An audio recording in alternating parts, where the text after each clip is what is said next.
نحمده ونصلي على رسوله الكريم أما بعد أعوذ بالله من الشيطان الرجيم بسم الله الرحمن الرحيم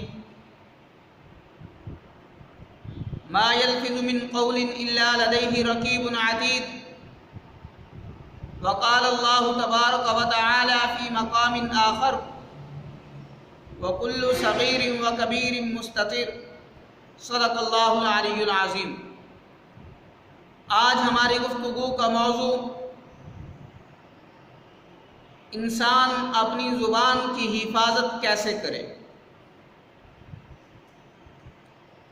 حضرت عقبہ بن عامر رضی اللہ تعالی عنہ نے حضور اکرم صلی اللہ علیہ وسلم سے عرض کیا، اے اللہ کے نبی، انسان کی نجات کیسے ہوگی؟ تو حضور اقدس صلی اللہ علیہ وسلم نے ارشاد فرمایا کہ تم اپنی زبان پر قابو رکھو، گھر سے بغیر ضرورت باہر نہ نکلو اور اپنے گناہوں پر آنسو بہاؤ۔ اور قرآن مجید کی جو آیت مبارکہ میں نے تلاوت کی، ما یلفظ من قول الا لدیہ رقیب عتید، اس آیت مبارکہ کے اندر اللہ رب العزت نے یہ ارشاد فرمایا ہے کہ انسان اپنی زبان سے جو الفاظ ادا کرتا ہے تو اللہ کے جو نگہبان ہیں، جو فرشتے ہیں جن کو ہم کرامن کاتبین کہتے ہیں، ہماری ہر نکلی ہوئی چھوٹی بڑی بات کو وہ لکھ لیتے۔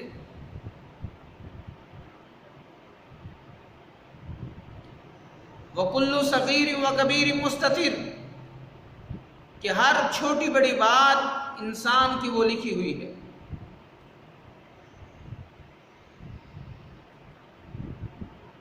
ایک حدیث مبارکہ کے اندر آپ صلی اللہ علیہ وسلم نے ارشاد فرمایا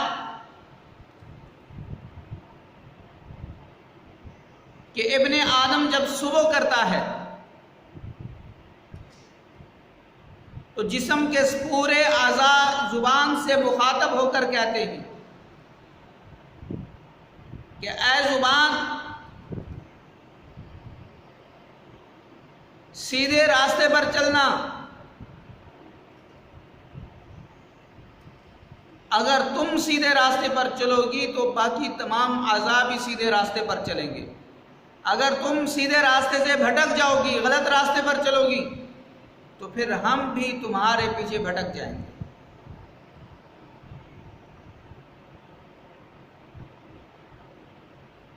انسان اپنے اعضاء سے جو گناہ کرتا ہے وہی اعضاء قیامت والے دن انسان کے خلاف گواہی دیں گے۔ جیسے قرآن مجید میں ہے، یوم تشہد علیہم السنتہم وایدیہم وارجلہم بما کانوا یعملون۔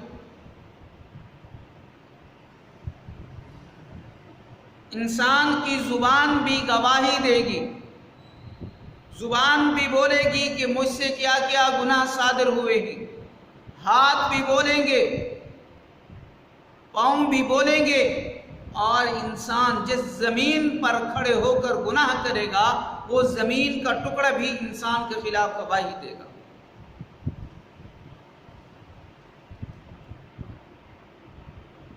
اور ایک اور حدیث مبارکہ کے اندر آپ صلی اللہ علیہ وسلم سے سوال کیا گیا کہ افضل انسان کون سا ہے؟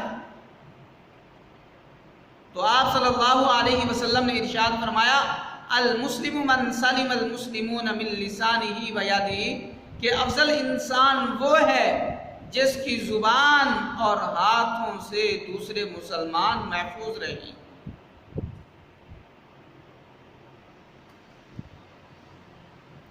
ایک اور حدیث مبارکہ سے اس زبان کی اہمیت واضح ہوتی ہے کہ زبان کی حفاظت کرنا کتنا اہم اور ضروری ہے۔ آپ صلی اللہ علیہ وسلم نے ارشاد فرمایا کہ جو انسان مجھے دو چیزوں کی ضمانت دے دے، وہ دو چیزیں کون سی ہیں؟ زبان اور شرم کا. جو انسان ان دو چیزوں کی مجھے ضمانت دے دے تو میں اس کو جنت کی ضمانت دیتا. اب ہم اگر غور کریں تو ہم اپنی زبان سے کیا کچھ نہیں کرتے. ہم اپنی اسی زبان سے اللہ کی نافرمانیاں کرتے ہیں، جھوٹ بولتے ہیں، غیبت کرتے ہیں، چغل خوری کرتے ہیں. اسی زبان سے ہم اپنے دوسرے مسلمان بھائیوں کو تکلیف پہنچاتے ہیں. تو حضرت ابوبکر صدیق رضی اللہ تعالی عنہ اپنی زبان کو پکڑ کر کہا کرتے تھے، اے زبان تو جسامت میں تو چھوٹی ہے، لیکن تجھ سے جو گناہ صادر ہوتے ہیں وہ بہت بڑے ہیں. تیری وجہ سے بہت زیادہ لوگ جہنم کے ایندھن بنیں گے. اگر ہم چاہتے ہیں کہ ہماری زبان سے اللہ کی نافرمانی نہ ہو، ہماری زبان صحیح سلامت ہو، تو پھر ہمیں اپنی زبان کی حفاظت کرنی پڑے گی. ہمیں اپنی زبان کو گناہوں سے محفوظ رکھنا پڑے گا. اگر ہماری زبان گناہوں سے محفوظ رہے گی تو ہمارے جسم کے جو باقی اعضاء ہیں، ہاتھ ہیں، پاؤں ہیں، یہ بھی گناہوں سے محفوظ رہیں گے. اگر ہماری زبان گناہوں میں مبتلا ہوگی تو ہمارے باقی دوسرے اعضاء بھی گناہوں کے اندر مبتلا ہوں گے. تو دعا ہے کہ جو کچھ کہا ہے اللہ ہم سب کو صحیح معنی میں اس پر عمل کرنے کی توفیق عطا فرمائے. وما علینا الا البلاغ المبین.